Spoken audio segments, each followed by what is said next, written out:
The microphone crackled, spitting static into the expectant hush of the ballroom. My brother, Mark, stood beaming, bathed in the warm glow of 100 strategically placed spotlights. He was mid-sentence, his voice amplified, dripping with false humility. And to think, this all started with Mom and Dad's incredible generosity. He gestured, a grand sweep of his hand that encompassed the entire opulent setting, the silk drapes, the glittering chandeliers, the expectant faces of our extended family.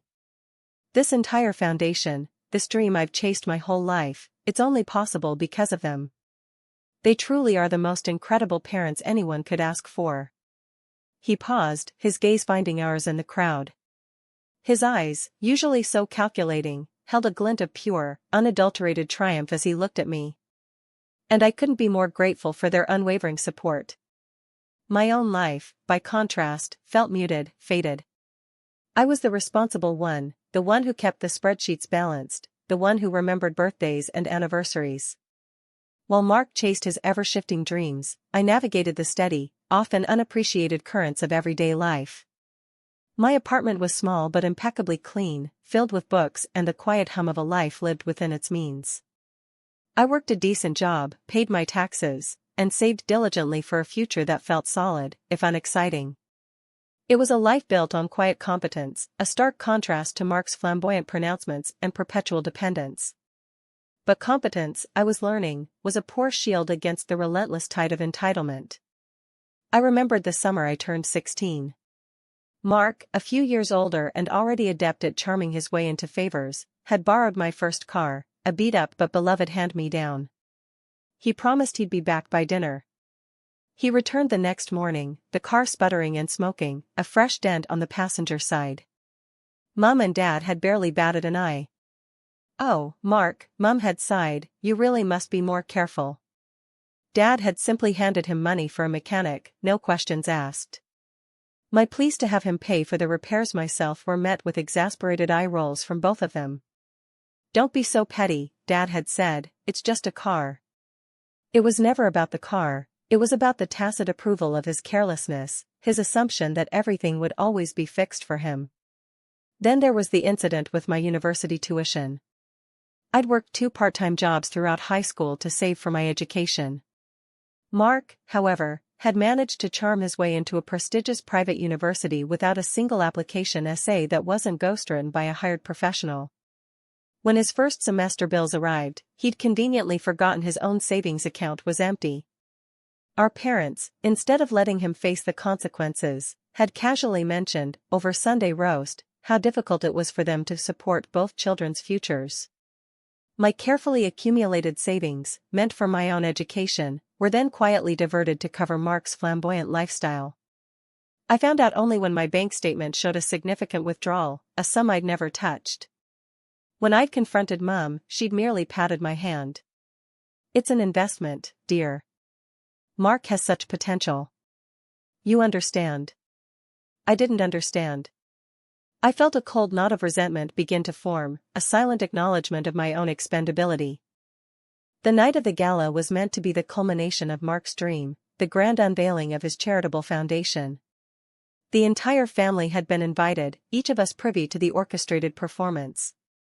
Mark, standing on stage, was about to announce a staggering personal endowment from our parents, a sum so large it made my breath catch. He paused, milking the moment, his eyes scanning the crowd until they landed on me. I could almost hear the wheels turning in his head, the need to impress, to assert dominance.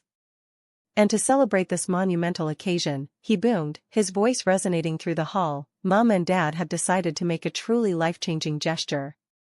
Dad, Mom, would you please come up?" They walked onto the stage, beaming, the picture of proud parental bliss. Mom clutched a champagne flute, her smile wide and practiced. Dad, ever the businessman, looked stoic but pleased. The murmuring in the crowd intensified. Mark, with a flourish, presented them with a heavily embossed folder. "This," he announced, his voice thick with emotion, "is the official documentation confirming their endowment of $15 million to the Markwell Foundation. A gift to secure its future, and my future, forever." The room erupted in applause. Champagne corks popped. People clapped me on the shoulder, their congratulations tinged with an unspoken question: what was my stake in all this? My own contributions, my sacrifices, felt utterly erased. But then I saw it. A flicker of something in Mum's eyes as she looked at the folder. A tightness around her lips.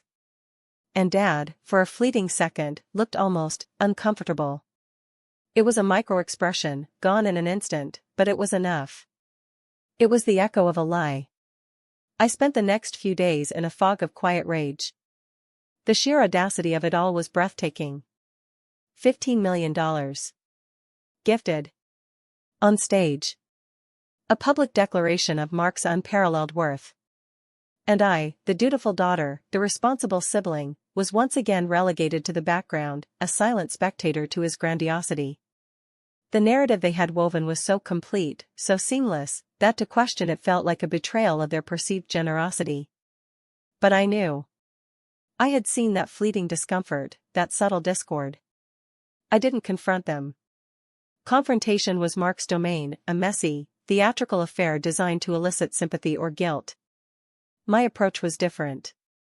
It was surgical. I started by calling my Aunt Carol, Mum's sister, a woman known for her sharp tongue and even sharper intellect.